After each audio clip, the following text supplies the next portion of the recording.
Okay, so this is the pamphlet from the Big One. It's showing you the instructions that's in the pamphlet, what you can do, what you need to do. This right here is the attachment to attach it to your controller. This right here shows you how to repair your Big One to your controller, to the dongle, to your Xbox. Motion control, the different modes of motion control, support switch.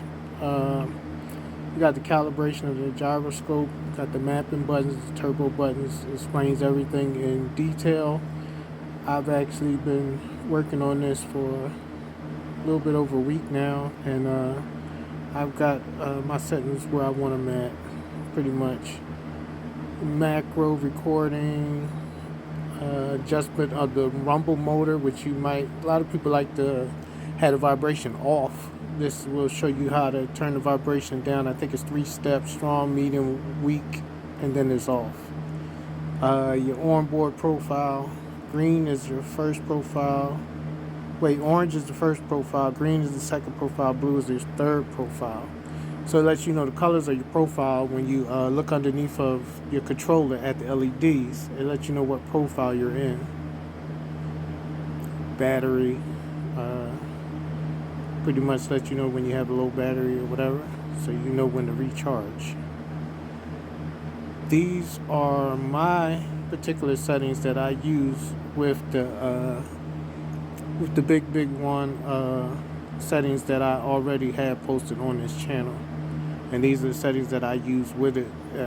It's super smooth, but I like a high sensitivity. So if you want to, what you could do is lower the sensitivity, the yaw and the pitch speed to your preference, or take out the turning extra yaw and turning extra pitch if that's what you prefer to do. But if you were to take my settings and use my settings for the Big One, for the Armor X Pro, what you would do in here, the only thing you would need to do in here is to adjust the yaw and the pitch speed in your ALCs for the ADS and for the regular yaw and the pitch speed to find a nice groove. And this is how I practice when I'm practicing in the firing range. Right here, I'm back to back with the dummy.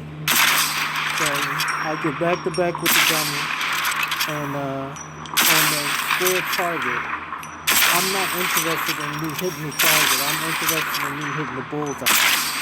And what I try to go for is accuracy first. And then after I feel like my accuracy is on point, then I go for speed. How fast can I hit that bullseye and maintain a good speed? Pretty much getting to a rhythm. And that's what you're seeing me do right now. Trying to get into a rhythm. And once I've gotten into a rhythm, I'll even mix it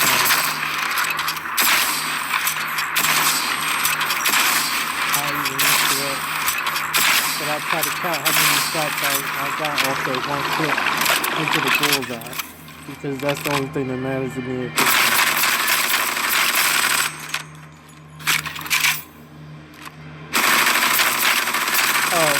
That and being able to get back on target. Like sometimes your shot will go to the left or to the right, and I also practice getting back on target.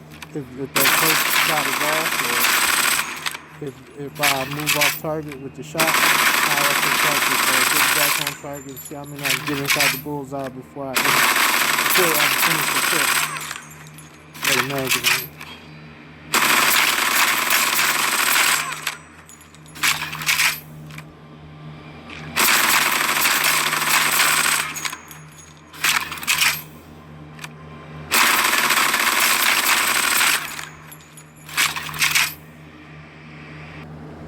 Now, somebody had asked me as far as the turbo button, and then on this accessory, the Big One accessory, not only does it have a turbo button, but you can adjust. It's an adjustable turbo button. It's got 3 speeds. This is on its highest speed.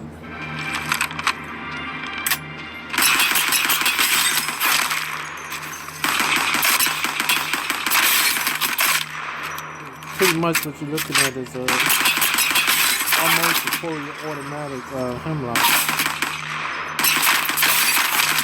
And at the end of this, when I switch to the Prowler, it's not a long video of me using the Prowler, but it's long enough for you to see that if you remember the earlier seasons, the Prowler had the select fire, and it was pretty much automatic. And even though the burst is there, that's pretty much how that Prowler was. That's how it felt to me when I was shooting it.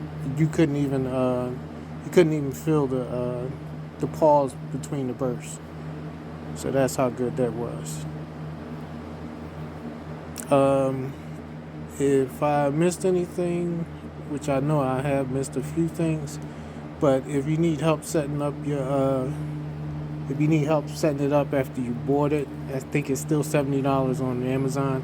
But if you need help setting it up for Apex Legends after you purchased it, then you could hit me up on my channel, and I can go over with you what I've learned in the less than a week and a half of having it. And I gotta tell you, I do miss some of the Cronus Zen features. The Cronus Zen has the auto reload and a bunch of things like that, but compared to the feeling of the Big One, the feeling of Apex Legends when you're playing the game, it's not even close. In my opinion, it's not even close. I mean, like I said, I do miss the auto reload and different things that you didn't have to worry about. But if you're more interested in shooting and getting in the game and experiencing the game at a different level, then this takes you right there. Once you get the settings to how you like the settings, this puts it right into perspective.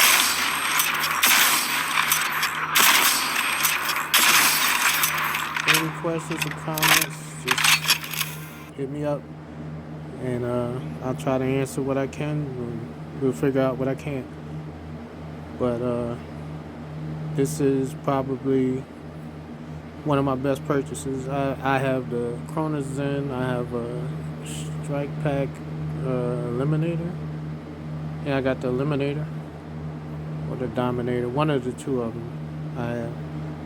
And by far, this is probably the best one due to the gyro, because like I said, the guns have recoil, and instead of something artificially, the Cronus Zen artificially takes the recoil out. Instead of something artificially taking the recoil out, you're using the gyro, which I believe that is what separates the Xbox players from the PlayStation players, because they have the gyro built into the PlayStation controller, the newer one. And I just think this pretty much levels the playing field as far as that goes. And you use the gyro function for the recoil in the different weapons. And each weapon, with you practicing each weapon with the gyro on and practicing the recoil patterns and controlling them with the gyro, it makes the game a lot better. Anyway, if you like the video, like the video. If you don't like it, then don't like it. I'm not really looking for subscribers. I mean, I that's one of the things that I don't like when I watch people's videos, is when they tell you to like and subscribe. I don't like that. But If you feel like you want to subscribe, I wouldn't stop you from doing so.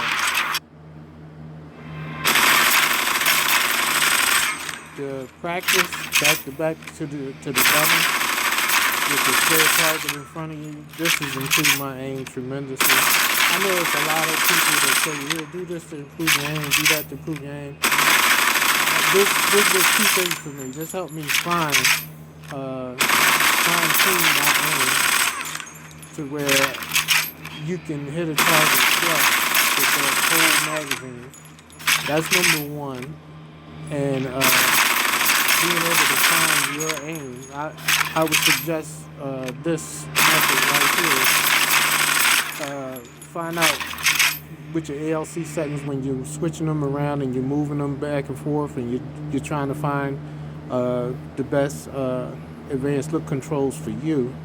I would advise using the target, the center of the target, the bullseye and the target, to find your center aim. And I would say to do that when you can consistently hit that bullseye, and you see the yellow, and you can consistently hit that yellow, then you know that, okay, this is better for my aim than what I had previously. And if you switch it up and try to see if you could